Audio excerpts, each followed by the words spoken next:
요즘 학교 풍경 보면요. 스마트폰 없는 학생들 찾아보기가 힘든 정도입니다. 네, 그렇습니다. 초등학교도 마찬가지인데요. 수업 시간에도 이 스마트폰을 이용해서 모르는 단어를 찾거나 수업 내용을 녹음을 하기도 하고요. 네. 학교 내에서도 이 사용을 적극적으로 하는 분위기라고 합니다. 네, 지난해 교육부 조사 결과가 있었는데요. 한번 살펴보도록 하겠습니다. 네, 전국의 초등학생 270만 1000명을 대상으로 조사를 했는데요. 네. 그 가운데 132만 명이 스마트폰을 갖고 있다 이렇게 답을 했습니다. 그렇다면은 2명 중에 1명꼴 아니겠습니까? 네, 그렇습니다. 참 편리하고 사용하기 쉬운 거는 좋은데 네. 요즘 이 스마트폰 때문에 부모님들 걱정이 참 늘고 있다고 합니다. 네, 어떤 걱정입니까? 바로 야동 이용자 중에 초등학생이 매우 많다는 겁니다. 네, 그렇습니다. 초등학생 결과를 한번 자세히 살펴보겠습니다. SNS 야동 이용자 30%가 초등학생이다. 이런 조사 결과가 나왔어요. 네, 초등학생 이용자 중에 30%. 요즘 정말 부모님들 걱정이 많을 수밖에 없겠어요. 네, 그렇습니다. 이용자의 30%가 초등학생이라는데 이게 참 일일이 참 단속하기는 어려울 것 같습니다. 그렇습니다. 이 내용을 김수진 기자가 좀 정리를 했습니다. 초등학교 4학년 딸을 둔 권모 씨 부부. 몇 주 전 경찰 연락을 받고 깜짝 놀랐습니다. 만 10살밖에 안 된 딸이 인터넷 사이트에 자기 몸을 찍어 올렸다는 것입니다. 어느 부모가 안 놀라겠어요. 그래, 자식들이 그렇다는데. 이제 금방 초등학교 학생이 벌써 그런 데로 빠져버리면.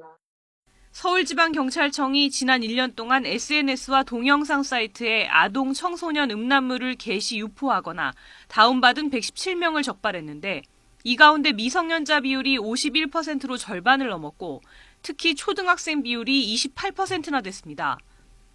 음란물이 적발된 사이트는 페이스북이 가장 많았고 유튜브, 트위터 등이 뒤를 이었습니다.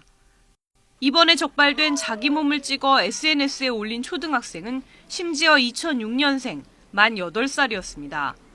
스마트폰이 대중화되면서 손쉽게 인터넷에 접속해 음란물을 올려 퍼뜨리는 경우가 증가하고 있습니다. 경찰은 트위터에서 음란물을 유포하거나 소지한 연령은 대부분 남녀 중고등학생이고 트위터 계정의 팔로잉 숫자를 늘리려는 과시 목적인 것으로 파악했습니다. 또 서로 음란한 대화와 음란물을 주고받으며 신체를 촬영하고 공유하는 이른바 색드립이 일부 청소년 사이에 퍼지고 있는 것도 확인됐습니다. 이와 함께 유튜브를 통해 적발된 사람 가운데 대부분은 초등학생이었다며 학부모가 이 연령대 자녀의 스마트폰 사용에 관심을 가져야 한다고 경찰은 충고했습니다. 국내 수사기관이 해외에서 운영되는 이런 사이트를 단속하는 것이 쉽지 않았던 상황. 이에 따라 경찰은 이번에 미 국토안보부와 사이버 공조 협약을 체결해 해외 사이트를 통한 아동 음란물 유포 단속을 강화할 방침입니다. YTN 김수진입니다. 네, 이 상황이 생각보다 심각했는데요. 전문가의 분석 한번 들어보시죠. 같은 경우에는 아직 전반적인 판단력이 없기 때문에요. 그런 어떤 동영상의 대상이 됐을 때 성폭력이나 성범죄의 대상이 될 수 있는 피해자가 될 수 있는 가능성이 크고요. 그렇게 됐을 때 받게 되는 어떤 심적 트라우마가 평생 동안 갈 수도 있습니다. 단지 초등학생들은 그거를 흉내낸다고 생각하게 되면서 접근하게 되는 수도 있거든요. 가해자나 피해자로 연결될 수 있기 때문에 초등학생들한테 이렇게 동영상이 성과 관계된 동영상이 유포가 되는 거는 크게 안 좋은 결과를 갖다 가져올 수 있다고 생각됩니다. 네, 음란물 당연히 아이들이 보면 안 된다. 이렇게 막연하게만 생각했는데 걱정이 됩니다. 그렇죠? 네, 그렇습니다. 방금 들으신 내용 한번 정리를 해보겠습니다. 네.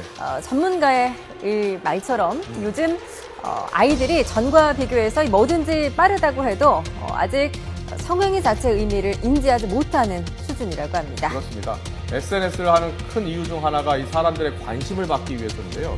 이렇게 판단력이 부족한 상황에서 자신도 모르는 사이에 가해자나 피해자로 전락할 수 있다는 겁니다. 네, 그렇습니다. 또 음란물을 보면서 무의식 중에 이런 기억들이 트라우마로 남을 수도 있습니다. 네, 그렇게 되면 성행위에 대한 이 거부감이 생길 수도 있고요. 건강한 성인식을 갖지 못하게 됩니다. 네, 아이들이 궁금해하고 또 관심 있어 하는 거잖아요. 무조건 보지 못하게 막기보다는 정확하게 알 수 있게 설명을 해주고 또 이해하도록 도와주는 노력이 필요할 것 같습니다.